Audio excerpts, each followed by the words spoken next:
Hello friends, welcome है आप सभी का आपके इस कृष्णा एजुकेशन यूट्यूब चैनल पर, जो केवल और केवल बोर्ड एग्जामिनेशन की तैयारी करवाने के लिए बनी है। इसलिए इस चैनल को आपने अभी तक सब्सक्राइब नहीं किया तो इस चैनल को सब्सक्राइब कर दें और साइड के बेल नोटिफिकेशन को भी ज़रूर प्रेस कर दें, ताकि हमारी वीडियोज़ का लेटेस्ट नोटिफिकेशन आप तक सबसे पहले पहुँच सके। आज मैं आपको इस वीडियो में कक्षा 11 हिंदी दिगंत भाग 1 का 11वां पार्ट भोगे हुए दिन का फुल एक्सप्लेनेशन करवाने वाला हूँ। अर्थात आज मैं आपको भोगे हुए दिन जो पार्ट है वो अच्छे से समझाकर पढ़ाने वाला हूँ। अगर आपको इस बुक के किसी अन्य चैप्टर के एक्सप्लेनेशन, ऑब्जेक्टिव या फिर सब्जेक्टिव क्वेश्चंस वाली क्लास को देखना है तो आप डिस्क्रिप्शन में दिए गए लिंक क्लास 11 हिंदी दिगंत फुल सिलेबस के प्लेलिस्ट में जाकर इस बुक के किसी भी चैप्टर के किसी भी तरह की वीडियोज़ को चेकआउट कर सकते हैं। इसलिए उस प्लेलिस्ट को ज़रूर देखिएगा और उससे अपने दोस्तों के बीच भी ज़रूर शेयर कीजिएगा। यहाँ सभी विषयों का पीडीएफ बिल्कुल फ्री दिया जाता है, तो इस फ्री पीडीएफ को प्राप्त करने के लिए आप हमारे टेलीग्राम चैनल को ज्वाइन कर लीजिए। टेलीग्राम चैनल का लिंक डिस्क्रिप्शन में भी दिया हुआ है और आप टेलीग्राम एप्लीकेशन में कृष्णा एजुकेशन 12 सर्च करके भी ज्वाइन हो सकते हैं। तो चलिए बिना किसी देरी के अब इस क्लास को स्टार्ट करते हैं। ये जो आपका पाठ का नाम है भोगे हुए दिन, इस पाठ की जो रचना की है वो मेहरुनिसा परवेज जी ने की है और ये एक लेखिका थी। तो सबसे पहले मैं आपको लेखिका के बारे में पढ़ाऊंगा। लेखिका का जन्म कब हुआ था, कहाँ हुआ था, इनको कौन कौन से सम्मान मिले थे, इनकी कौन कौन सी रचनाएं थी, क्योंकि लेखिका से रिलेटेड एग्जाम में बहुत सारे क्वेश्चन पूछे जाते हैं। तो सबसे पहले मैं आपको लेखिका के बारे में पढ़ाऊंगा और उसके बाद ये पाठ समझाऊंगा भोगे हुए दिन। तो ये मैंने मेहरुनिसा परवेज जी का इमेज भी ऐड कर दिया है। ये थे मेहरुनिसा परवेज जी। तो इसमें जो आपके पाठ्य पुस्तक में आपको टेक्स्ट बुक में लाइन रहता है, सेम उन्हीं लाइनों को टाइप करके यहाँ पढ़ाया जाता है। इसलिए जो क्लास है वो बिल्कुल आपके पाठ्य पुस्तक पर ही आधारित है। सिर्फ इस क्लास को लास्ट तक देखिएगा। मेरी कोशिश यही रहेगी कि इस क्लास में मैं आपको ये पूरा पाठ बिल्कुल अच्छे से समझा दूं और इस क्लास के देखने के बाद सभी क्वेश्चंस आप बिल्कुल आसानी से बना पाइएगा। तो सबसे पहले मेहरुनिसा परवेज जी के बारे में पढ़ते हैं। जो मेहरुनिसा परवेज जी थी, उनका जन्म हुआ था 10 दिसंबर 1944 ईस्वी को। जन्म स्थान बेहला, जिला बालाघाट, मध्य प्रदेश। मतलब मेहरुनिसा परवेज जी का राज्य मध्य प्रदेश, जिला बालाघाट के ग्राम बेहला नामक स्थान पर 10 दिसंबर 1944 ईस्वी को जन्म हुआ था। इनके पिता का नाम था AH खान। ये आप अच्छे से याद रखिएगा, ये आपके ऑब्जेक्टिव क्वेश्चंस में डायरेक्ट पूछा जा सकता है कि मेहरुनिसा परवेज जी के पिता का नाम क्या था। तो आपको पता होना चाहिए इनके पिता का नाम था AH खान। इनकी अभिरुचि किस चीज़ में थी, मतलब इनका इंटरेस्ट किस चीज़ में था। सामाजिक सक्रियता, बस्तर के आदिवासियों और शोषित दलित जातियों समुदायों की बेहतरी के लिए लेखन तथा अन्य गतिविधियों द्वारा विशेष सक्रियता। मध्य प्रदेश की बोलियां जैसे हल्बी, बुंदेलखंडी, छत्तीसगढ़ी, मालवी आदि का इनको अच्छा ज्ञान था। इनका जो इंटरेस्ट था वो सामाजिक कार्यों में लगा हुआ रहता था और ये जो बस्तर के आदिवासी और शोषित दलित जातियों समुदाय के लोग थे, उनकी बेहतरी करने के लिए, मतलब उन लोगों के जो शोषण है उन दलित समुदायों के लिए कुछ अच्छा करने के लिए वो लेखन का कार्य करती थी उनके प्रति और अन्य गतिविधियों में भी विशेष सक्रियता दिखाते थे, जिस कारण शोषित दलित समुदायों की किसी तरह से कोई मदद हो सके। और मध्य प्रदेश की जो बोलियां थी जैसे हल्बी, बुंदेलखंडी, छत्तीसगढ़ी और मालवी, ये वहाँ की देसी बोली थी और ये सभी बोली का मेहरुनिसा परवेज जी को अच्छा ज्ञान था। मतलब ये सभी बोलियां उनको अच्छे से बोलने आती थी। उनकी गतिविधियां क्या थी। 1995 में चरारे शरीफ में हिंसा के समय गांधी मिशन शांति की सांप्रदायिक सद्भाव यात्रा में वे कश्मीर गई थी। लंदन, फ्रांस, रूस आदि की साहित्यिक, सामाजिक सद्भाव यात्राएं और सम्मेलनों में उन्होंने सहभागिता निभाई थी। जो मेहरुनिसा परवेज जी थी, उन्होंने 1995 में जो चरारे शरीफ में हिंसा हुआ था, उस हिंसा के समय गांधी मिशन की सांप्रदायिक सद्भाव यात्रा में वे उन लोगों के साथ उनका साथ देते हुए कश्मीर गई थी। और लंदन, फ्रांस, रूस आदि की साहित्यिक, सामाजिक सद्भाव जो यात्राएं और सम्मेलन हुआ करते थे, उसमें वे बढ़ चढ़कर भाग लिया करती थी, मतलब उनमें सहभागिता निभाती थी। तो ये थी उनकी गतिविधियाँ। उनको सम्मान कौन कौन से मिले थे। सम्मान से रिलेटेड आपके एग्जाम में 101% क्वेश्चन बनता है, ऑब्जेक्टिव और सब्जेक्टिव भी। तो सम्मान को आप अच्छे से याद रखिएगा। मेहरुनिसा परवेज जी ने कोरजा नामक उपन्यास की रचना की थी, जिस पर मध्य प्रदेश सरकार का अखिल भारतीय महाराजा वीर सिंह जूदेव राष्ट्रीय पुरस्कार इनको मिला था। और इसी कोरजा उपन्यास पर इनको उत्तर प्रदेश के द्वारा हिंदी संस्थान का साहित्य भूषण सम्मान मिला था। 1995 में लंदन में आयोजित विश्व हिंदी सम्मेलन में इनको विशिष्ट सम्मान मिला था। 2003 में भारत भाषा भूषण सम्मान इनको मिला था और 2003 में इन्होंने समरलोक का संपादन किया था, जिसके कारण इनको श्री रामेश्वर गुरु पुरस्कार मिला था। और 2005 में भारत के राष्ट्रपति द्वारा इनको पद्मश्री से अलंकृत किया गया था, मतलब पद्मश्री पुरस्कार मिला था। ये जो इनका उपन्यास था कोरजा, ये इनका इतना प्रसिद्ध हुआ था कि इसी उपन्यास पर मध्य प्रदेश के सरकार द्वारा भी इनको अखिल भारतीय महाराजा वीर सिंह जुदेव राष्ट्रीय पुरस्कार मिलता है। और इसी कोरजा उपन्यास पर इनको मध्य प्रदेश सरकार के साथ साथ उत्तर प्रदेश का जो सरकार होता है वो भी हिंदी संस्थान का साहित्य भूषण सम्मान इनको प्रदान करता है। मतलब कोरजा इनका उपन्यास प्रसिद्ध होता है और इसी एक उपन्यास पर इनको 2 राज्यों की सरकारों द्वारा सम्मानित किया जाता है पुरस्कार देकर। 1995 में लंदन में जो आयोजित हुआ था विश्व हिंदी सम्मेलन, उसमें भी इनको मेहरुनिसा परवेज जी को विशिष्ट सम्मान मिला था। 2003 में इनको भारत भूषण सम्मान मिला था और ये एक त्रैमासिक पत्रिका का संपादन किया करती थी जिसका नाम था समरलोक। उस समरलोक के संपादन के कारण ही इनको श्री रामेश्वर गुरु पुरस्कार मिला था। और 2005 में भारत के जो राष्ट्रपति थे उस राष्ट्रपति के द्वारा इनको पद्मश्री पुरस्कार से अलंकृत किया गया था, मतलब पद्मश्री पुरस्कार मिला था। तो ये थे इनके सम्मान। इन सभी सम्मानों को याद रखिएगा, कौन सा सम्मान किस ईस्वी में किस सरकार के द्वारा किस उपन्यास के लिए मिला था। तो यहीं से आपके क्वेश्चन बन सकते हैं, इसलिए सिर्फ जो मैं आपको पढ़ा रहा हूँ उसको ध्यान से सुनते हुए चलिएगा, ध्यान केंद्रित करके मेरी बातों को सुनते हुए चलिएगा। मेरी कोशिश यही रहेगी कि मैं आपको सब कुछ क्लास में याद करवा दूँ, इसलिए मैं जो चीज़ महत्वपूर्ण होगा उसको 2 या 3 बार आपको पढ़कर बताऊँगा, तो उससे आपको बोर नहीं होना है। क्लास का ड्यूरेशन थोड़ा सा लॉन्ग होगा लेकिन पाठ जो है वो आपको बिल्कुल अच्छे से समझ में आएगा। मैंने उनका संपादन अभी आपको बता दिया कि उन्होंने समरलोक एक संपादन किया था जिन पर उनको श्री रामेश्वर गुरु पुरस्कार मिला था। और ये जो समरलोक था वो उनकी एक त्रैमासिक पत्रिका थी। त्रैमासिक पत्रिका का मतलब होता है 3 महीनों में जो एक बार पत्रिका प्रकाशित होती है उसे त्रैमासिक कहा जाता है। तो उनकी जो त्रैमासिक पत्रिका थी उसका नाम था समरलोक और इसी समरलोक का संपादन उन्होंने 2003 ईस्वी में किया था और इसी के संपादन के लिए उनको श्री रामेश्वर गुरु पुरस्कार मिला था, जो मैंने आपको अभी यहाँ पढ़ाया था। फिल्म निर्माण और निर्देशन का भी कार्य किया करती थी मेहरुनिसा परवेज जी। लाजो बिटिया टेलीफिल्म तथा स्वतंत्रता संग्राम पर वीरांगना रानी अवंतीबाई नामक धारावाहिक का निर्माण एवं निर्देशन इन्होंने किया था। जूठन तथा सोने का बेसर कहानियों पर दूरदर्शन धारावाहिक बने थे। तो सबसे पहले आपको ये पता होना चाहिए धारावाहिक किसे कहते हैं। धारावाहिक आपके परिवार में आपकी माताएं या फिर आपकी बड़ी बहनें जरूर देखती होंगी। धारावाहिक जो होता है वो जैसे टीवी में सीरियल चलता है जिसको नाटक कहा जाता है वो होता है। जैसे पहले सीरियल चला करता था बालिका वधू, थपकी, ससुराल सिमरन का, अभी चलता है भाग्य विधाता, कुंडली भाग्य, ऐसे बहुत सारे अनेक सीरियल हैं। ये कुछ सीरियल्स की मुझे नाम याद है क्योंकि मैंने अपनी माता और अपनी बहन को ये सीरियल्स देखते हुए देखा था। तो ये जो धारावाहिक जो सीरियल्स होते हैं, अभी बहुत सारे सीरियल चलते हैं, तो उसी तरह के धारावाहिक मेहरुनिसा परवेज जी बनाती थी। और उनकी जो पहली धारावाहिक फिल्म थी वो टेलीफिल्म पर प्रकाशित हुई थी, उसका नाम था लाजो बिटिया।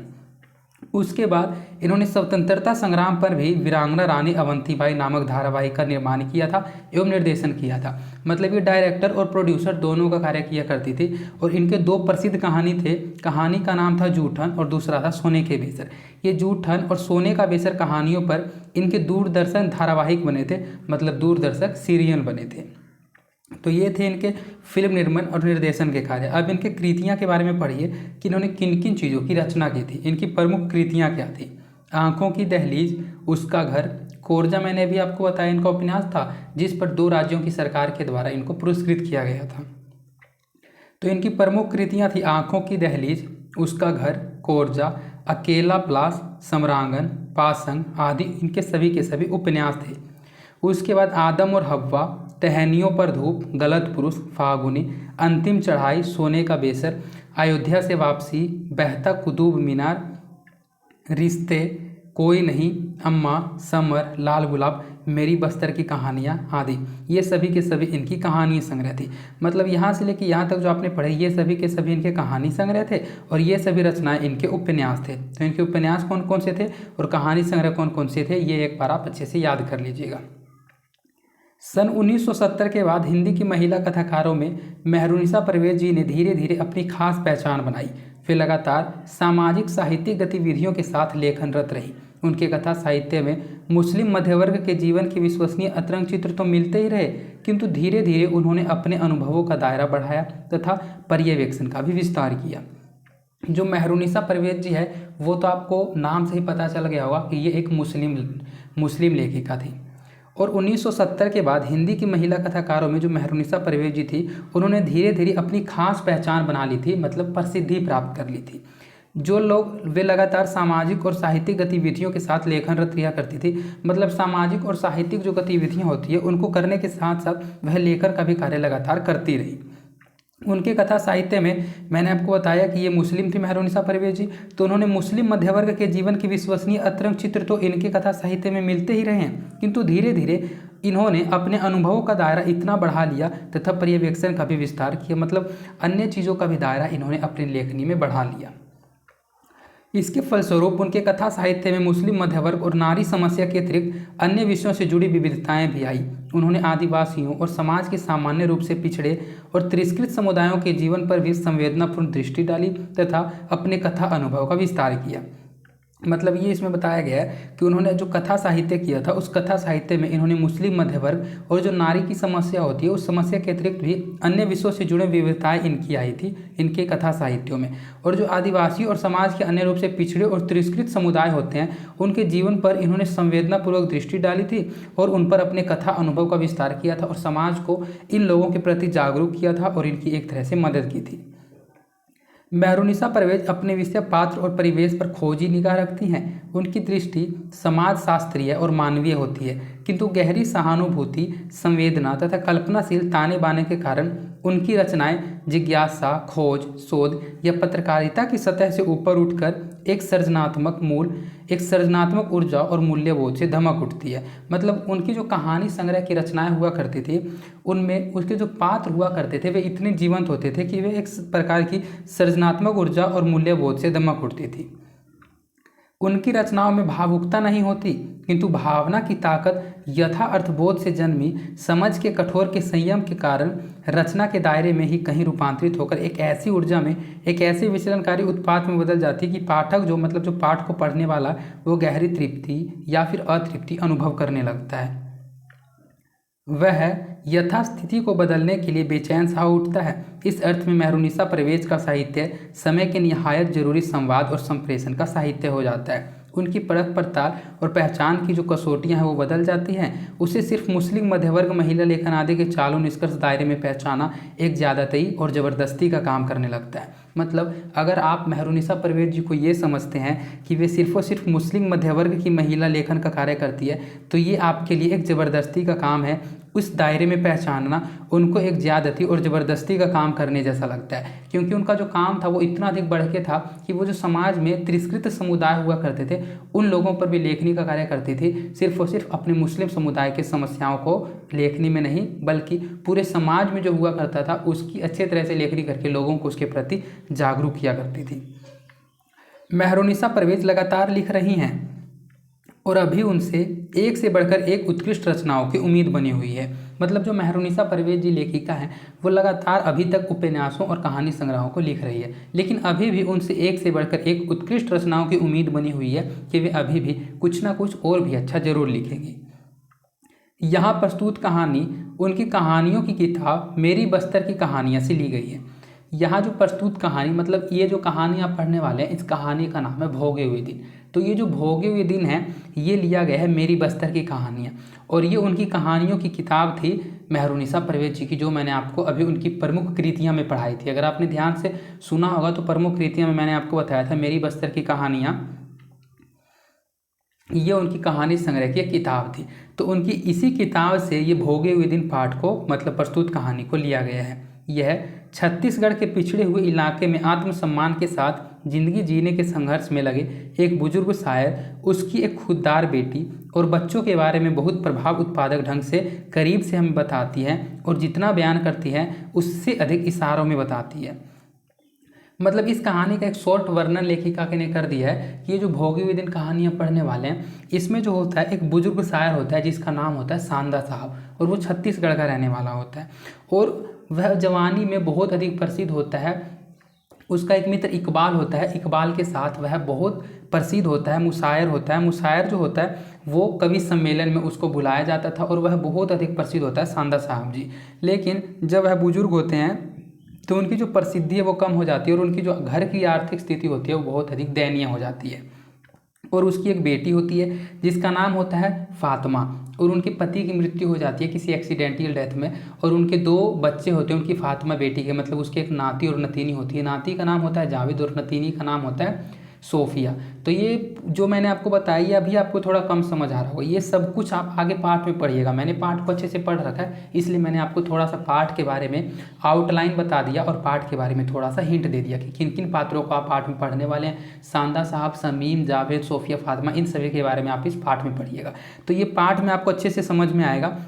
तो वही इसमें बताया गया कि वे हम लोगों को इस पाठ के बारे में बिल्कुल करीब से बताती हैं और जितना बयान करती हैं उससे अधिक इशारों में बताती हैं। तो पाठ के बारे में मैंने आपको शॉर्टकट में कुछ कुछ बता दिया, वो बातें अभी आपको थोड़ा कम समझ में आई होगी, लेकिन जब हम पाठ पढ़ेंगे भोगे हुए दिन उसमें ये आपको बिल्कुल अच्छे से समझ में आ जाएगा कि जावेद कौन था और सोफिया कौन थी। कहानी छोटा मुंह बड़ी बात कहती है।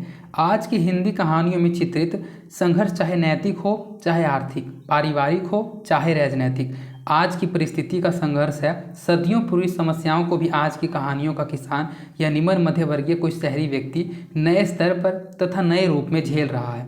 ये जो पंक्ति लिखी है वो इस कहानी पर नई कहानी डॉक्टर नामवर सिंह के द्वारा लिखा गया और ये भी एक लेखक थे, और उन्होंने इस पंक्तियों में हम लोगों को ये बताया कि आज की जो आप लोग हिंदी कहानियाँ पढ़ते हैं, जैसे ये भोगी हुए दिन कहानी आप आज पढ़ने वाले हैं, तो ये जो भोगी हुए दिन कहानी में आर्थिक, पारिवारिक, राजनीतिक या फिर उसकी जो परिस्थिति का वर्णन दिया गया है वो परिस्थिति सिर्फ प्राचीन समय में ही कहानियों तक ही सीमित नहीं थी।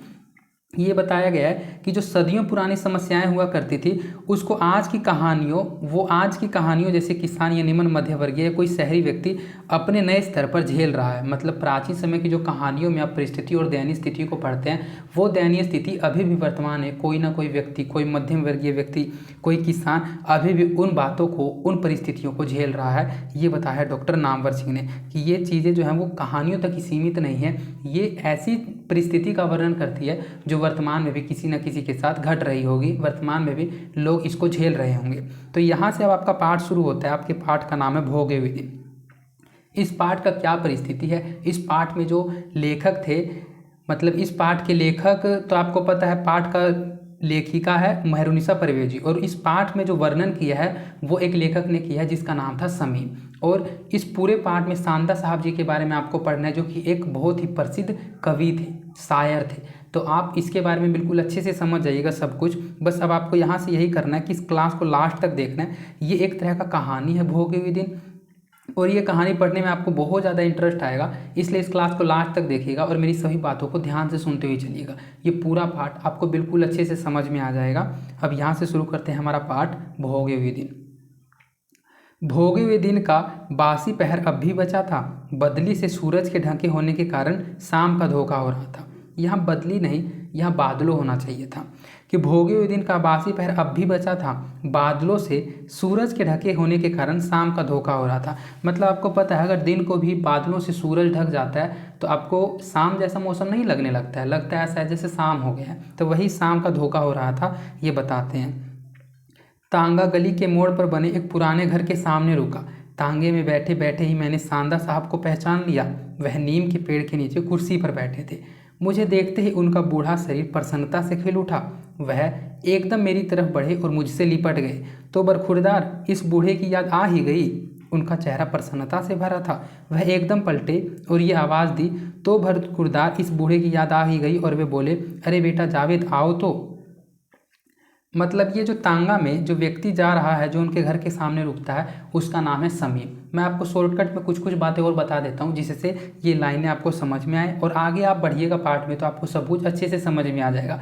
समीम होता है एक लड़का जो कि जगदलपुर का रहने वाला होता है और वही इस कहानी के दृश्य का वर्णन करते हुए इस पाठ की रचना करता है। और इस पाठ की रचना का जो मुख्य पात्र होता है वो समीम होता है। और इस पाठ की लेखिका का नाम आपको पता है, मेरी बस्तर की कहानियों कहानी संग्रह से इस पाठ को लिया गया है और इस पाठ की लेखिका मेहरुनिसा परवेज जी हैं।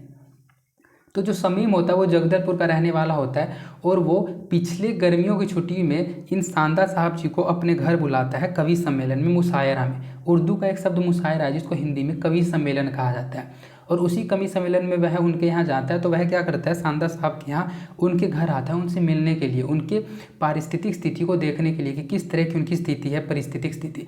तो इस चीज़ों को देखने के लिए वो उनके यहाँ आता है। तो वही वर्णन इसमें बताया गया। अब आप धीरे धीरे समझिएगा इस कहानी को। समीम आ रहा है और वही बोलता है, वही ये चीज़ें बताता है।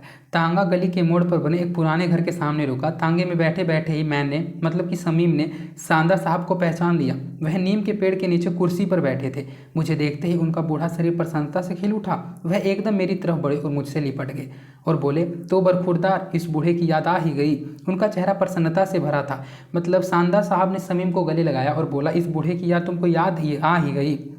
और वे फिर एकदम पलटे और आवाज़ दी, अरे बेटा जावेद आओ। तो जावेद जो था वो उनकी नाती का नाम था, मतलब उनके बेटी का बेटा का नाम था। तो वह जावेद को पुकारता है और बुलाता है।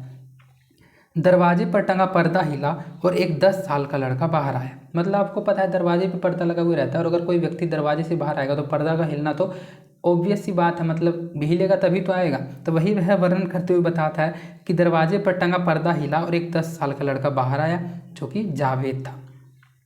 देखो बेटा, यह सूटकेस मेरे कमरे में रख दो। फिर सांदे साहब जो उनके नाना जी थे उन्होंने उसको कहा कि देखो बेटा, ये जो सूटकेस है वो मेरे कमरे में तुम ले जाके रख दो। तांगे वाले के जाते ही हम आगे बढ़े। सामने लकड़ियों का ढेर पड़ा था और एक आम के पेड़ के नीचे बड़ा सा तराजू लटक रहा था। तराजू के पास एक 8 साल की लड़की बैठी थी जिसने बहुत गंदे कपड़े पहन रखे थे। उसकी चोटी से बाल निकलकर सारे मुंह पर बिखरे थे। इतने पर भी वह सुंदर लग रही थी। जब तांगा आगे चला जाता है और जब समीम और सांदा साहब आगे बढ़ते हैं तो वे देखते हैं कि सामने लकड़ियों का ढेर पड़ा था और आम के पेड़ के नीचे एक तराजू लटक रहा था और तराजू के पास एक 8 साल की लड़की थी जिसका नाम मैंने आपको बताया सोफिया था। तो वो जो 8 साल की लड़की थी उसने बहुत ज़्यादा गंदे कपड़े पहन रखे थे और उसने जो चोटी बांध रखी थी उस चोटी से उसके बाल निकल कर सारे के सारे मुँह पर बिखरे हुए थे। लेकिन समीम कहता है कि इतने पर भी, मतलब इतनी गंदगी होने के कारण भी वह बहुत अधिक सुंदर लग रही थी। तराजू की एक पल्ले धूप पर थी और दूसरे में आम की परछाई पड़ी थी। आम की परछाई वाला पल्ला नीचे था, मानो धूप और परछाई दोनों को तोला जा रहा हो। तो वह वर्णन करते हुए बताते हैं कि आपको पता है जो तराजू होता है उसका एक पलड़ा ऊपर और एक पलड़ा नीचे होता है। तो वही पलड़े के बारे में यहाँ समीम ने बताया है। हम लोग लंबे और सूने बरामदे को पार कर रहे थे। सांदा साहब लकड़ी के सहारे चल रहे थे। उनका शरीर बहुत भारी था।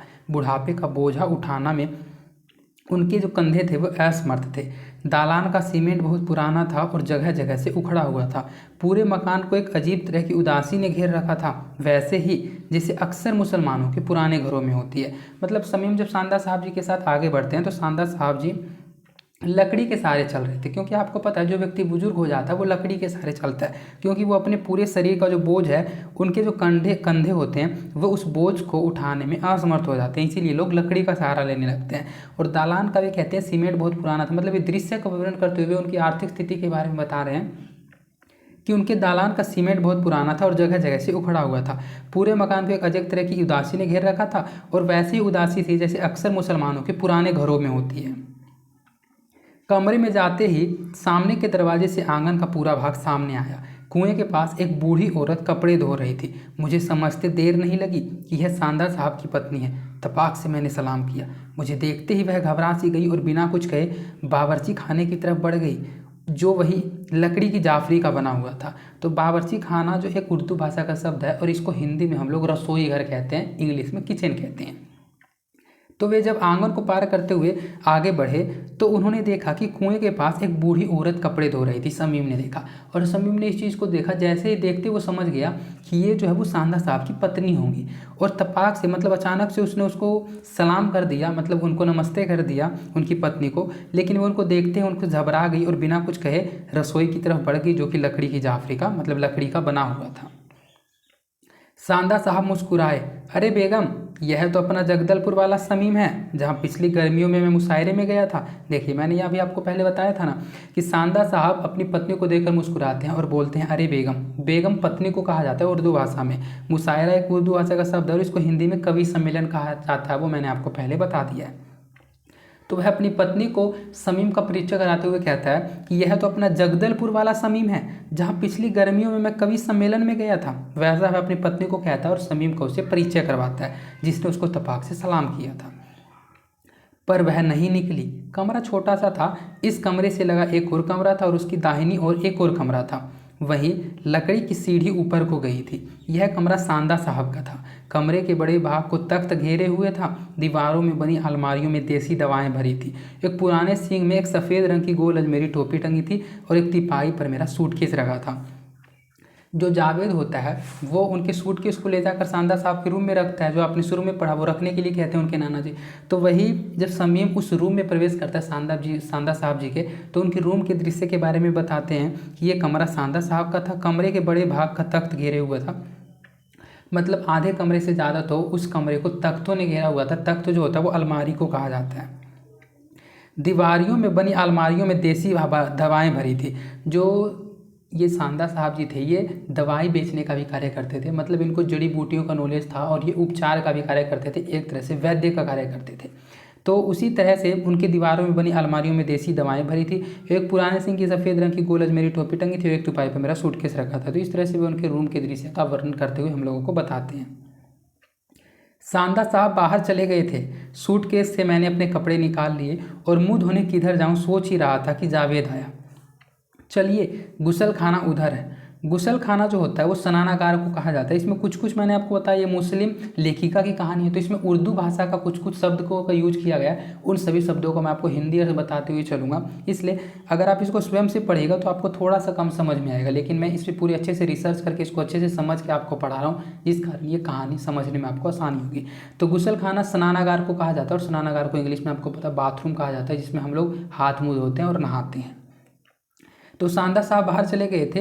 समीम जो था वो अपने सूटकेस से अपने कपड़े निकालता और मुंह धोने के लिए किधर जाऊं वह सोच ही रहा था कि तभी जावेद आ जाता है, जो उनका नाती होता है, जो उसका सूटकेस लेकर आया था, और वो कहता है कि चलिए गुसल खाना उधर है, मतलब चलिए उधर मुंह हाथ धो लीजिएगा, उधर है स्नानागार मतलब कि बाथरूम।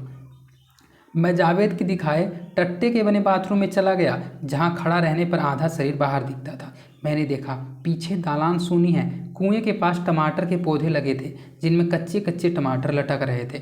बाथरूम का पानी एक कच्ची दीवार से दीवार के पार जा रहा था, जहां शायद 2-3 बत्तखें पानी पी रही थी। उनकी मोटी और भद्दी आवाज़ आ रही थी। मतलब जब वह जावेद के साथ स्नानागार में जाता तो वह देखता वो स्नानागार इतना छोटा बना हुआ रहता है कि उनका आधा शरीर जो वो बाहर दिखता है, और पीछे की पूरी दालान सुनी, और वे वहीं का दृश्य का वर्णन करते हुए बताते हैं कि कुएं के पास एक टमाटर का कुछ पौधा लगा हुआ था, जिनमें कुछ कच्चे कच्चे टमाटर लटक रहे थे। बाथरूम का पानी कच्ची नाली के दीवार से पार जा रहा था, और शायद वहाँ 2-3 बत्तखें उस पानी जा रहा था उसको पी रहे थे, और उनकी मोटी और भद्दी आवाज़ जो है वो बत्तख की जो आवाज़ थी वो उसको सुनाई दे रही थी समीम को। समीम कहता है कि मैं वापस कमरे में आया तो एकदम सामने से सांदा साहब आते दिखे। उनके एक हाथ में 8 आने वाली गुलाब छाप चाय की पुड़िया थी। मुझे देखते ही पाकर वह झेंपे, फिर जल्दी से अंदर हो गए। ये जो दृश्य है ये आमतर मिडिल फैमिली में देखने को मिलता ही है, कि अगर मिडिल फैमिली में कोई मेहमान आ जाता है तो उनकी मेहमान नवाजी करने के लिए हम लोग तुरंत दुकान से कुछ लेकर आते हैं, चाय बिस्किट बनाने के लिए, चाय पत्ती वगैरह। तो वही इसमें बताया गया। अभी तो वर्तमान में आपको पता है कोल्ड ड्रिंक सॉफ्ट ड्रिंक का ज़माना है, तो कोल्ड ड्रिंक वगैरह लाया जाता है अगर मेहमान हमारे घरों में आते हैं, और उनके लिए चाय वगैरह बनवाई जाती है। तो ये उनकी आर्थिक स्थिति इतनी ख़राब थी कि पहले से उनके घर में चाय की पुड़िया मतलब चाय पत्ती भी नहीं थी। तो सांदा साहब मतलब जो जावेद है जब हाथ मुँह पैर धोकर वहाँ से वापस अपने कमरे में आता है तो सामने से वह सांदा साहब को आते हुए देखता है, और सांदा साहब के हाथ में एक 8 आने वाली गुलाब छाप चाय की पुड़िया थी, मतलब वो चाय पत्ती को दुकान से लेकर आ रहे थे उसके लिए, चाय बनवाने के लिए। और जैसे ही सांदा साहब समीम को देखते हैं, मतलब मुझे देखते ही पाकर वे छिंप गए और फिर जल्दी से अंदर हो गए, मतलब जल्दी से रूम में चले गए।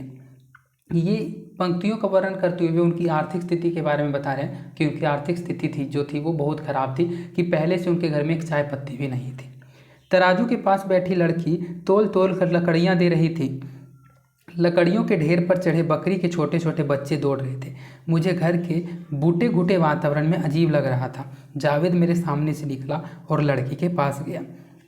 ये जो समीम जो है वो ऐसी परिस्थिति में पहली बार आया था, तो इसी कारण उसको उस घर में घुटा हुआ वातावरण लग रहा था और उसको अजीब सा लग रहा था। जावेद मेरे सामने से निकला और लकड़ी के पास गया। लकड़ी नहीं लड़की लिखा हुआ है, ये थोड़ा सा बोलने में मिस्टेक हो जाता है लकड़ी और लड़की में, क्योंकि लकड़ी भी मैं पहले से बोलता आ रहा हूँ। तो जावेद जो है वो मेरे सामने से निकला और लड़की के पास गया। लड़की कौन थी? उसकी बहन थी जिसका नाम था सोफिया। सोफिया 7 वर्ष की थी और जो लड़का था जावेद वो 10 वर्ष का था। ये मैंने आपको पहले बता दिया है। ये उसके नाती और नतीनी थे सांदा साहब के। तो वह देखता है जावेद उसके सामने से निकलता है और उस लड़की के पास मतलब अपनी बहन के पास जाता है और कहता है सोफिया 8 आने थे, नानी बोली है। तो वो लड़की कहती है क्यों। लड़की ने अपनी जेब को कसकर पकड़ लिया ताकि जो जावेद है वो ज़ोर ज़बरदस्ती से उससे पैसे न ले सके, इसीलिए वो अपनी जो जेब है उसको ज़ोर से पकड़ लेता है। कमरून खाला के यहाँ से 2 अंडे लाने हैं शाम की तरकारी के लिए, ला जल्दी दे। खाला जो है वो उर्दू भाषा का शब्द है और इसको हिंदी में मौसी कहा जाता है। तो कमरून खाला का कोई दुकान होगा। तो मैंने अभी आपको बताया उनकी आर्थिक स्थिति इतनी दयनीय थी कि वे चाय पत्ती को लेकर आए थे और उनके शाम के बनाने के लिए अंडे लाने के लिए नानी उसको कहती है। तो नानी अंडे लाने के लिए कहती है और जो जावेद की बहन सोफिया है वो लकड़ी बेचकर वहाँ पैसे कमा रही थी। तो वह अपनी बहन के पास जाता है और कहता है 8 आने दे, नानी ने 2 अंडे लाने के लिए कहा है। तो वह कहता है कमरून खाला के यहाँ से 2 अंडे लाने शाम की तरकारी के लिए, मतलब शाम की सब्जी के लिए, ला जल्दी दे। तो लड़की जो उसकी बहन होती है सोफिया वो अपने जेब से 8 आने निकाल कर दे देती है। जावेद चला गया। मैं लड़की के पास आ गया। गली में काफ़ी चहल पहल थी। घर के सामने औरतें और आदमी दोनों बैठे बीड़ी बना रहे थे। महाराष्ट्र के बीड़ी के काम में काफ़ी लोग घर बैठे कमा लेते हैं। यह एक ऐसा धंधा है कि अच्छे अच्छे घर की औरतें पैसों की तंगी से घर में बीड़ी बनाती है। महाराष्ट्र में यह धंधा जितना अधिक है उतना कहीं नहीं। बीड़ी के कटे हुए पत्तों का ढेर जहाँ तहाँ पड़ा था। मतलब ये एक तरह से महाराष्ट्र राज्य के जो बिजनेस है उसके बारे में बताते हैं कि वहाँ की महिलाएं चाहे कितनी भी अमीर क्यों न हो, वहाँ की घर की अच्छे अच्छे औरतें पैसों की तंगी के कारण, मतलब पैसे कमाने के लिए घर में बीड़ी बनाने का कार्य करती है। तो वे वही देखते हैं कि महाराष्ट्र में यह धंधा जितना अधिक है उतना और कहीं नहीं है, और बीड़ी के कटे हुए पत्तों का जो ढेर था वो जहाँ तहाँ पड़ा हुआ था। सांदा साहब की एक ही विधवा लड़की है जो पति के मरने के बाद उन्हीं के पास अपने दोनों बच्चों के साथ रहती है। उनकी लड़की प्राइमरी उर्दू स्कूल में टीचर है, मतलब टीचिंग का कार्य करती है, पढ़ाने का कार्य करती है। उस लड़की के ये दोनों बच्चे हैं। मतलब ये जो दोनों बच्चे थे जावेद और सोफिया, वे उसी लड़की के थे जो सांदा साहब की एक विधवा लड़की है और जो पति के मरने के बाद उन्हीं के पास उन दोनों बच्चों के साथ रहती है। और उनकी बेटी का नाम फातिमा था। ये आप आगे समझिएगा, मैंने भी आपको नाम बता दिया। ये जो लड़की थी जो प्राइमरी उर्दू स्कूल में टीचर थी, इसका नाम था फातिमा। ये सांदा साहब की बेटी थी और इसके 2 बेटे, मतलब एक बेटी और एक बेटा था जिसका नाम था जावेद और सोफिया। जावेद 10 साल का था जो तीसरी क्लास में पढ़ता था और सोफिया 7 वर्ष की थी। तो उसी लड़की के ये दोनों बच्चे थे। लड़की मुझे पास खड़ा देख शर्मा रही थी। मैं एकदम उसके पास चला गया। वह मुंह में फ़रोग दबाए हंसने लगी। मैंने पूछा क्या नाम है? उसने जवाब दिया सोफिया। बड़ा प्यारा नाम है, कितनी बिक्री हुई? तो वह पूछता है कि तुम्हारी लकड़ियों की कितनी बिक्री हुई? सोफिया झेंप कर नीचे देखने लगी। तो शमीम ने पूछा पढ़ती नहीं हो? तो जो सोफिया उसने कहा अम्मा घर में ही पढ़ा देती है। तो उसने पूछा और जावेद? वह जाता है तीसरी में पढ़ता है। मतलब वह उस लड़की के पास जाता है, उससे पूछता है तुम्हारा नाम क्या? तो लड़की बताती है मेरा नाम सोफिया। फिर वह पूछता है कि क्या तुम पढ़ती नहीं हो? तो वह कहता है नहीं, मुझे मेरी अम्मा घर में ही पढ़ा देती है। मैंने भी आपको बताया उसकी जो अम्मा थी, मतलब उसकी जो माँ थी, वह प्राइमरी उर्दू स्कूल में टीचर का कार्य किया करती थी। तो वही घर में आकर अपनी बेटी को पढ़ा देती थी। फिर वह पूछता है तुम्हारा भाई जावेद वह? तो वह कहता है कि वह जाता है, वह तीसरी में पढ़ता है। तभी सामने से 2 बच्चे लकड़ी लेने आए। सोफिया बड़े ही सधे हाथों से तराजू पर लकड़ियां चढ़ा रही थी। मुझे आश्चर्य हो रहा था, 7 साल की लड़की को भी समय ने कितना निपुण बना दिया था। मतलब वे इस चीज़ को देखकर शमीम आश्चर्यचकित हो रहे थे कि ये सिर्फ 7 साल की लड़की है और ये 7 साल की लड़की इतने अच्छे तरीके से इस बिज़नेस को संभाल रही है, क्योंकि समय के कारण ही उस लड़की ने समय को बहुत ही निपुण बना दिया था। मतलब उसके कार्य में उनको निपुण बना दिया था। मैंने सांदा साहब के घर के इस वातावरण के बारे में सोचा न था। हम लोगों ने पिछली गर्मियों में मुशायरा रखा था, मतलब कवि सम्मेलन रखा था। सांदा साहब को उसी मुशायरे में अध्यक्ष की हैसियत से बुलाया था। सांदा साहब के बहुत बुजुर्ग होने से दूसरों को तकलीफ न हो, सोचा मैंने अपने उन्हें घर पर ठहराया था। तभी से मैं इनके बहुत पास आ गया। सांदा साहब हिंदुस्तान के सबसे पुराने शायरों में से हैं। इकबाल और इनका बहुत दिनों का साथ रहा है। मैंने तो सोचा भी नहीं था कि जिसके नाम से लोग जमा हो सकते हैं, जो उस्ताद माना जाता है, उसके घर का वातावरण इतना करुणाजनक होगा। मतलब और शमीम बताते हुए कहते हैं कि पिछले गर्मियों में मैंने अपने घर पर एक कवि सम्मेलन रखा था और उसी कवि सम्मेलन में मैंने सांदा साहब जी को अध्यक्ष की हैसियत से बुलाया था। और सांदा साहब बहुत बुजुर्ग थे, इसलिए उनको किसी तरह को कोई तकलीफ़ न हो, उनको मैंने अपने घर पर ठहराया था। मतलब अपने घर पर रुकने के लिए प्रबंध किया था, उनके लिए व्यवस्था किया था। और तभी से मैं इनके बहुत पास आ गया था। और वे कहते हैं कि सांदा साहब हिंदुस्तान के सबसे पुराने शायरों में से, कवियों में से एक है। और इकबाल और इन दोनों का जो साथ है वो बहुत दिनों तक रहा था। इकबाल भी एक शायर का नाम है, जिस तरह से सांदा साहब शायर थे, लेकिन उनकी भी वर्तमान में मृत्यु हो गई थी। तो वे कहते हैं इकबाल और इन दोनों का दिनों का साथ रहा है। मैंने तो कभी नहीं सोचा था कि जिसके नाम से ही सिर्फ लोग जमा हो जाते हैं, जो उस्ताद माना जाता है इस शायरों में, उसके घर का वातावरण इतना करुणाजनक होगा। क्योंकि इस करुणा का वर्णन तो आपने अच्छे से समझ लिया, क्योंकि घर की जो आर्थिक स्थिति थी वो कितनी दयनीय थी। इसीलिए बताते हैं क्योंकि घर का वातावरण इतना करुणाजनक होगा, समीम ने ऐसा सोचा नहीं था। अंदर कमरे से जावेद मुझे बुलाने आया। अंदर सांदा साहब आराम कुर्सी पर बैठे थे। फिर वे बोले, बैठो समीम। मतलब जो चाय वगैरह बन गई होगी और जावेद जो है वो उसको बुलाने आता है समीम को। और जब वह अंदर जाता है तो अंदर सांदा साहब आराम से कुर्सी पर बैठे थे और उनको देखकर कहते हैं, बैठो समीम। सामने के दरवाजे से जावेद चाय और नाश्ते की प्लेट उठाकर लाया। नाश्ते को एक नज़र देखते हुए सांदा साहब बोले, जावेद नानी से कहो वह कश्मीर वाले अखरोट भेजे। जावेद अंदर आया। शायद पहले से ही सुनकर अखरोट निकाल लिए गए थे, क्योंकि जावेद उसी पल अखरोट से भरी प्लेट लिए लौट आया।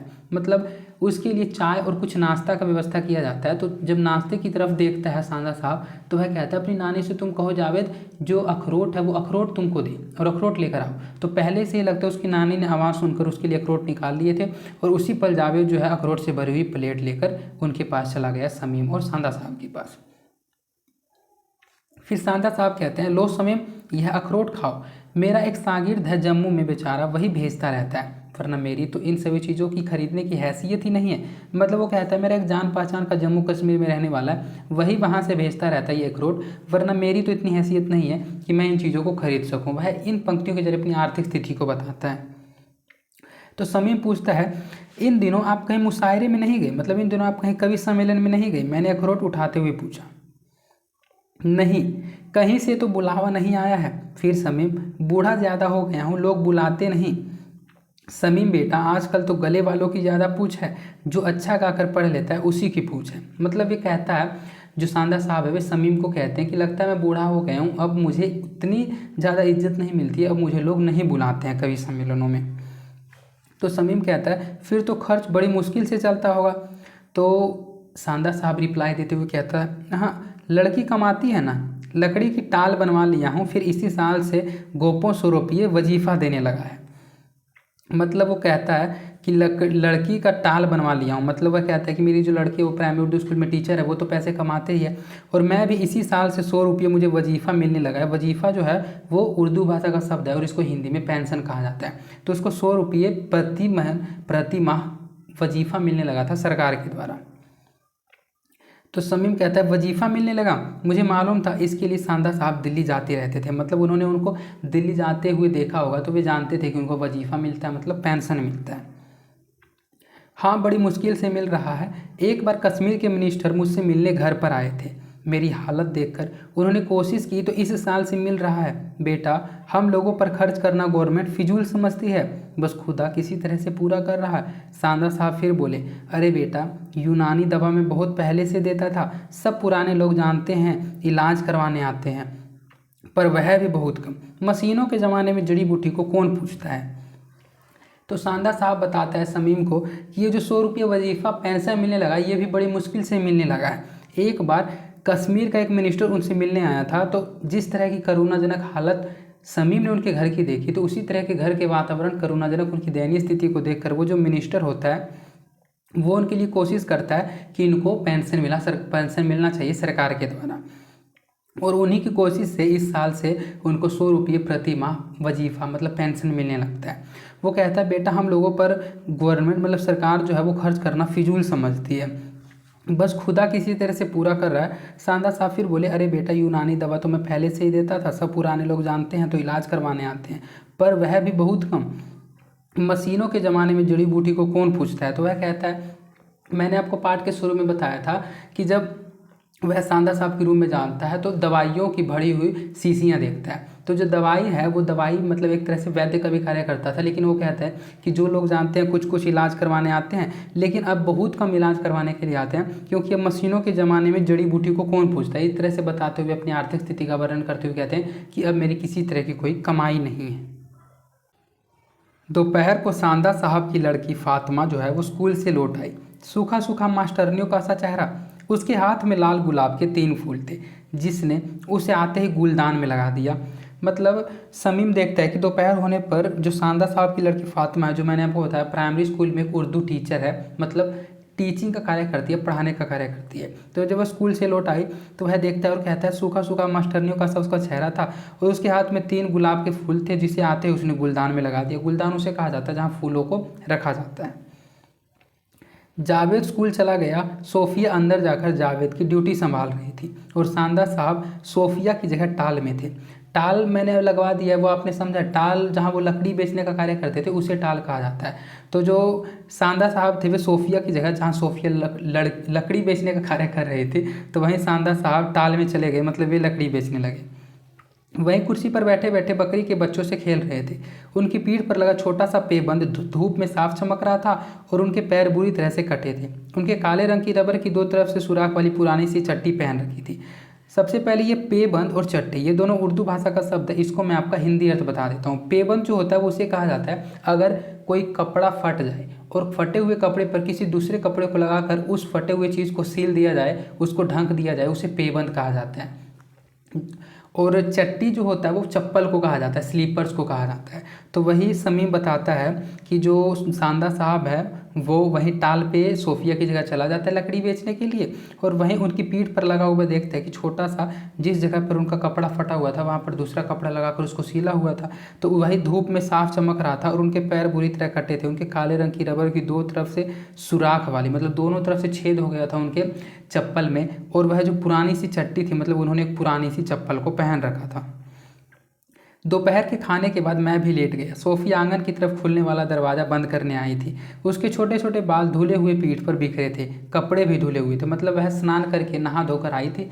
और जो समीम है वह देखता है कि अब उसके बाल साफ थे, उसके कपड़े भी साफ थे। सोफिया दरवाजे बंद करने लगी। मैंने जानबूझकर आंखें मूंद ली। दरवाज़ा धीरे से लगाकर सोफिया टाल पे चली गई, मतलब अब वह लकड़ी बेचने का कार्य करने चली गई।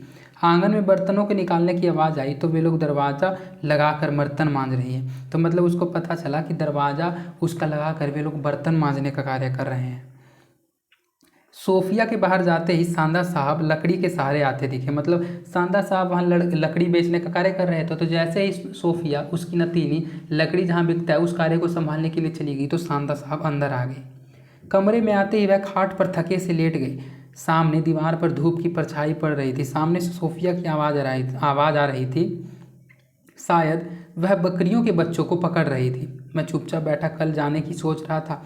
इन 2 दिनों में मेरा मन इस घर से इतना लग गया था कि जाने की बात से ही मेरे मन में पीड़ा घुलने लगी। मतलब जो समीम है वो जाने की सोचता ही है, लेकिन उसको लगता है कि 2 दिन में उसका जो मन है वो इस घर से लग जाता है और उसे जाने का इच्छा नहीं करता है। वो ऐसा सोचता ही है कल जाने के लिए कि तभी सांदा साहब जो वहाँ के लेटे थे वे पूछते हैं रायपुर के लिए ट्रेन कब मिलती है? जाएगी। सांदा साहब ने छत की तरफ देखते हुए कहा। तो समीम ने कहा शायद कल 10 या 11 बजे मिल जाए। वह चुप हो गए। गली से शायद कोई तांगा जा रहा था। सामने वाले कमरे की दीवार से जो गली की तरफ पड़ती है शायद कोई गाय पीठ रगड़ रही थी और उसी की खसखस की आवाज़ यहाँ साफ सुनाई दे रही थी। मतलब उनके जो सामने वाला कमरा था वो गली के किनारे था और उस कमरे से कोई गाय जो है वो पीठ रगड़ते हुए आगे बढ़ रही थी और उसी के खसखस की आवाज़ आ रही थी। तो वे इस दृश्य का वर्णन करते हुए बताते हैं कि सांदा साहब उनसे पूछते हैं कि कब तुम्हारी ट्रेन है, तो वो बताता है कि कल शायद 10 या 11 बजे, और उसके बाद सांदा साहब चुप हो जाते हैं। फिर सांदा साहब कहते हैं समीम मुझे अफसोस है, तुम्हारे लिए कुछ मैं न कर सका। वक्त बहुत ही बुरा आ गया है। वक्त के साथ कमाई के जरिए भी कम हो गए हैं। कमाई के जरिए मैंने आपको बताया कि अब उनको कोई कवि सम्मेलनों में भी नहीं बुलाता है, अब उनके पास कोई इलाज करवाने भी नहीं आता है। तो कमाई के साधन तो उनके वैसे ही कम हो गए हैं। अब उनको किसी तरह की कोई कमाई नहीं है। बस उनकी बेटी जो फातिमा है वो टीचिंग का कार्य करके स्कूल से कुछ पैसे कमाती है और उसने घर में जो टाल बनवा रखा है, मतलब लकड़ी बेचने का जो बिजनेस है, वहीं से कुछ पैसे आते हैं और 100 रुपये वही पेंशन मिलते हैं। और महंगाई दोगुनी हो गई है। हम लोग तो और नंगे हो गए हैं। बेटा मैंने अपनी आंखों से 2 दौर देखे हैं। एक वह वक्त जब मेरे नाम से दूर दूर से लोग आते थे। एक एक शेर को हजारों बार पढ़वाया जाता था। रेडियो वाले प्रोग्राम रिकॉर्ड करने दौड़ते थे। दिल्ली और मुंबई के लोग मेरे पीछे पागल से थे।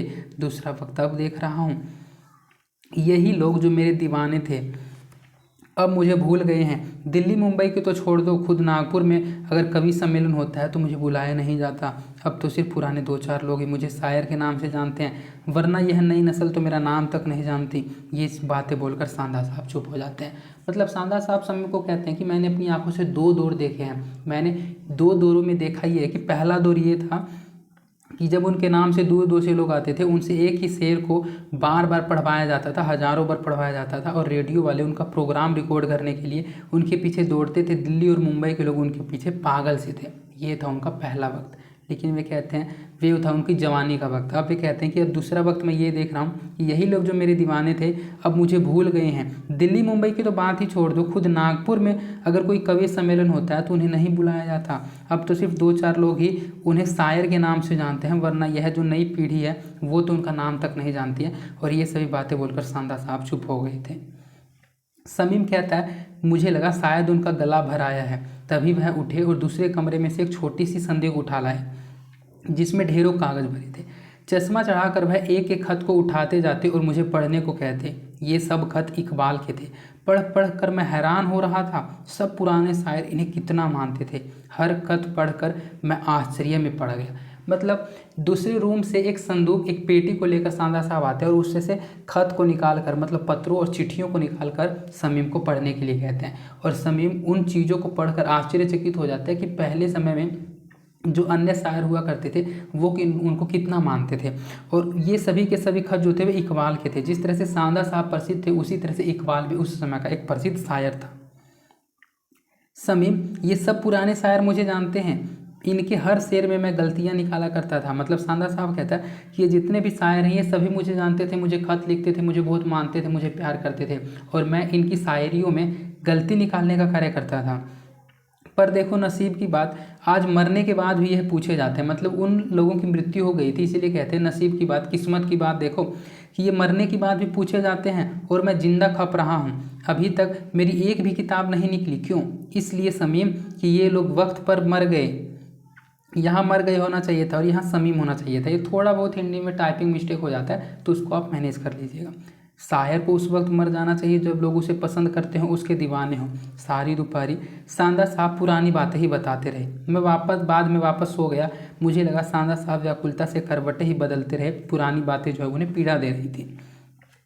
तो जो सांदा साहब है वो समीम को बताते हुए कहता है कि मेरी अभी तक एक भी किताब क्यों नहीं निकली। इसलिए नहीं निकली कि जो शायर होता है उसको उसी वक्त मर जाना चाहिए जब वह लोगों के बीच फेमस हो, जब लोग उसे पसंद करते हों और जब लोग उसके दीवाने हों। तो उसके पर कुछ ना कुछ किताबें वगैरह लिखकर उसके परिवार को आर्थिक सहायता तो मिलती है, जिस तरह से इकबाल को और अन्य शायरों को मिल रहा था। लेकिन वह कहता है कि मेरी तो इतनी ख़राब नसीब है कि अब लोग मुझे पूछने तक नहीं आते हैं, मुझ पे किताब क्या लिखेंगे।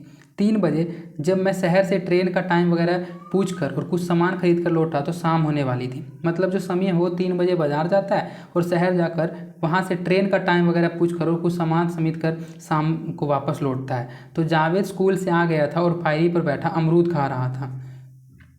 सोफिया दालान झाड़ रही थी। तराजू जब वो खाली लटक रहा था। बकरी के बच्चे मुझे कहीं नहीं दिखे। शायद सोफिया ने उन्हें कोठे में बंद कर दिया था, मतलब घर में रूम में बंद कर दिया था। मैं दालान पार कर कमरे में गया तो आंगन की तरफ खुलने वाला दरवाज़ा बंद था। मैं तख्त पर बैठ गया। जाने मन की कौन सी इच्छा मुझ पर सवार हो गई और मैं अपने को रोक नहीं सका। उठा और बंद दरवाजे से दराज में झांकने लगा। मैं चौंक पड़ा। सांदा साहब पजामा घुटनों तक चढ़ाए बहुत धीरे धीरे लड़खड़ा कर बाल्टी से पानी लाकर भर रहे थे।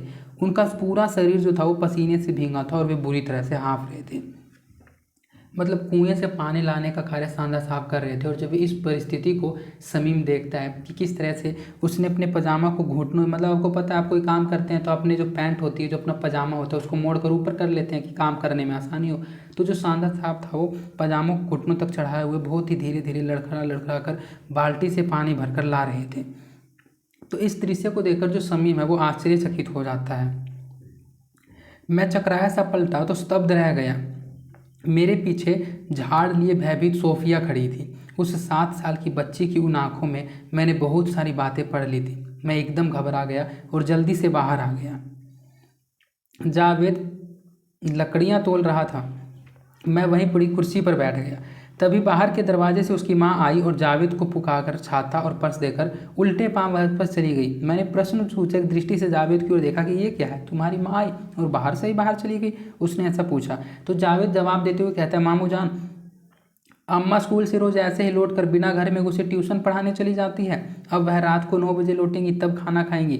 अम्मा को लेने रोज मैं यहाँ से जाता हूँ। मतलब उसकी माँ जो थी वो आर्थिक स्थिति को सही करने के लिए, पैसे कमाने के लिए पहले तो उर्दू स्कूल में टीचर का कार्य करती थी और जैसे ही टीचिंग का कार्य समाप्त होता था वो वापस घर भी नहीं लौटती थी, दरवाजे पर ही अपने बेटे को पुकार कर पर्स और छाता देकर वहीं से वापस ट्यूशन पढ़ाने चली जाती थी और वहाँ से फिर रात को 9 बजे लौटती थी और तब सुबह का खाना खाने के बाद वो रात को 9 बजे खाना खाती थी। इतना अधिक अपने लाइफ में संघर्ष कर रही थी, स्ट्रगल कर रही थी। और अम्मा को लेने, मतलब वह अपनी माँ को लेने रोज़ यहीं से जाता था जावेद। मुझे अजीब लग रहा था, मन में प्रसन्नता भी हो रही थी कि इस घर का हर एक प्राणी एक एक क्षण को जीना जानता है। जावेद अंदर चला गया, लौटा तो गेहूं का पीपा उठाया आया, वह गेहूं पिसाने चक्की पर जा रहा था। मतलब समीम सोचता है, एक चीज़ तो उसको अजीब भी लगता है कि इस घर के लोग कितने बिजी रहते हैं, लेकिन उसको इस चीज़ को सोचकर प्रसन्नता भी होती है कि इस घर के लोग एक भी क्षण को बर्बाद नहीं करते हैं, वे एक एक क्षण को जीना जानते हैं और हर व्यक्ति का कोई ना कोई काम है। तभी जावेद अंदर जाता है और गेहूँ का पीपा उठाए वापस बाहर आता है, क्योंकि वह गेहूं को पिसाने के लिए चक्की पर जा रहा था। मेरे जाने के समय जावेद विदाई देने रुका रहा, पर जब स्कूल में उसको देर होने लगी तो मुझसे हाथ मिलाकर वह चला गया। सोफिया बाल बिखराए हुए तराजू के पास बैठी बकरी के बच्चे को निहार रही थी। सांदा साहब विदा देते समय दुखी से लगे, शायद अपनी हालात पर या फिर मेरे जाने पर सांदा साहब दुखी थे। मतलब कल जब समीम जाने वाला होता है तो समीम को विदाई देने के लिए जावेद उसके लिए रुका हुआ होता है, लेकिन जब उसको स्कूल की देरी होने लगती है तो जावेद क्या करता है, उनसे हाथ मिलाकर चला जाता है और वे फिर इस दृश्य का बताते हैं वर्णन। तांगा जब आगे बढ़ने लगा तो मुझे तराजू और उसके पास बैठी सोफिया दिख रही थी और मैं सोच रहा था, अगर आज इकबाल होते तो। मतलब इन पंक्तियों को बोलकर वे इस पाठ का समाप्ति कर देते हैं, क्योंकि वे तांगा से उनके यहाँ आए थे और तांगा से वापस चले जाते हैं और वापस ट्रेन पर बैठकर अपने गांव जगदलपुर में चले जाते हैं। तो इस पंक्ति के जरिए एक 5 नंबर का आपके एग्जाम में क्वेश्चन पूछा जाएगा। इसका अर्थ मैं आपको अभी ही बता देता हूँ कि इसका अर्थ क्या है। जो समीम है वो इस घर की, उनकी आर्थिक स्थिति को देखकर सोचता है कि अगर आज इकबाल होते तो। वे ऐसा सोचते हुए ये सोचता है कि जो इकबाल था वो सांदा साहब का मित्र था और वो सोचता है कि अगर इकबाल होता तो अभी वो सांदा साहब को प्रसिद्धि बनाए हुए रखता और सांदा साहब की कुछ अपनी तरफ से भी आर्थिक सहायता करता और उसे कुछ ना कुछ अभी भी रोजगार देता। मतलब उसकी घर की जो आर्थिक स्थिति थी वो आर्थिक स्थिति सही हो जाती अगर उसके मित्र जो इकबाल हैं अगर वे इस समय जीवित होते थे। और इन्हीं सभी चीज़ों को सोचकर वह आगे चला जाता है। तो इस पूरे कहानी में आपने एक ऐसे कवि के बारे में पढ़ा जो जवानी में बहुत अधिक पैसे कमाता है, बहुत अधिक प्रसिद्धि होती है उसकी, रेडियो वाले लोग उसके प्रोग्राम को रिकॉर्ड करने के लिए उसके पीछे दौड़ते हैं, मुंबई दिल्ली के लोग उनके पीछे पागल हो जाते हैं, इतनी अधिक उनकी प्रसिद्धि होती है। लेकिन जब वह बूढ़े हो जाते हैं तो उनको कोई पूछने वाला नहीं होता है। उनके जो एरिया वाले लोग होते हैं वे भी उनको कभी सम्मेलनों में नहीं बुलाते क्योंकि वे बूढ़े हो जाते हैं। लोग सोचते हैं कि अब वह उतना अच्छा प्रदर्शन नहीं कर पाएंगे जितना अच्छा प्रदर्शन वे अपनी जवानी में किया करते थे और उनकी जो आर्थिक स्थिति है वो बदल जाती है। इसीलिए इस कहानी का नाम रखा गया भोगे हुए दिन, क्योंकि उन्होंने ऐसे ऐसे दिन भोगे थे जिनकी उन्होंने कल्पना भी नहीं की। तो इस तरह से मैंने आपको ये पूरा पाठ बिल्कुल अच्छे से समझा दिया और मैं आशा करता हूँ कि ये पाठ आपको अच्छे से समझ में आ गया होगा। इस पाठ में जो वीडियो का लॉन्ग ड्यूरेशन हो गया क्योंकि मैंने आपको थोड़ा ज़्यादा ही डीपली ये पाठ पढ़ा दिया है और मेरी आवाज़ थोड़ी बहुत अलग आ रही होगी क्योंकि मेरी आवाज़ सही से नहीं निकल पा रही है। मैं कोशिश करूंगा कि नेक्स्ट वीडियो से मैं बिल्कुल अच्छे से बोलूं, तो आप सभी मैनेज कीजिएगा। और अगर आपको यह क्लास अच्छी लगी तो इस क्लास को लाइक कर दीजिएगा, इस चैनल को सब्सक्राइब कर दीजिए, साइड के बेल नोटिफिकेशन को प्रेस कर दीजिए, जिससे मेरा मोटिवेशन बना हुआ रहता है और मुझे और अधिक वीडियोज़ बनाने की प्रेरणा मिलती है। और अगर आपको इसका PDF चाहिए तो आप हमारे टेलीग्राम चैनल को ज्वाइन कर लीजिए। टेलीग्राम चैनल का लिंक डिस्क्रिप्शन में भी दिया हुआ है और आप टेलीग्राम एप्लीकेशन में कृष्णा एजुकेशन 12 सर्च करके भी ज्वाइन हो सकते हैं। और अगर आप इस क्लास का कुछ भी राय या फिर अपना फीडबैक देना चाहते हैं तो एक अच्छा सा कमेंट जरूर कीजिएगा। और इस क्लास 11th के हिंदी दिगंत भाग के किसी अन्य चैप्टर के किसी भी तरह के वीडियोस को देखना चाहते हैं तो आप डिस्क्रिप्शन में दिए गए लिंक 11th क्लास हिंदी दिगंत फुल सिलेबस के प्लेलिस्ट में जाकर इस बुक के किसी भी चैप्टर के हिंदी के वीडियोस को चेकआउट कर सकते हैं। और इस प्लेलिस्ट को अपने दोस्तों के बीच में जरूर शेयर कीजिएगा ताकि हमारे पास क्लास 11th के स्टूडेंट्स और अधिक हो जाएँ और जैसे हिंदी समाप्त हो मैं आपको किसी अन्य चैप्टर को पढ़ाऊँ। तो मैं आशा करता हूँ कि आप सभी सकुशल होंगे, आपका जो दिन है वो मंगल में चल रहा होगा। और अब आप सभी से हम लोग मिलते हैं भोगे हुए दिन पाठ के वस्तुनिष्ठ प्रश्नोत्तर वाली क्लास में।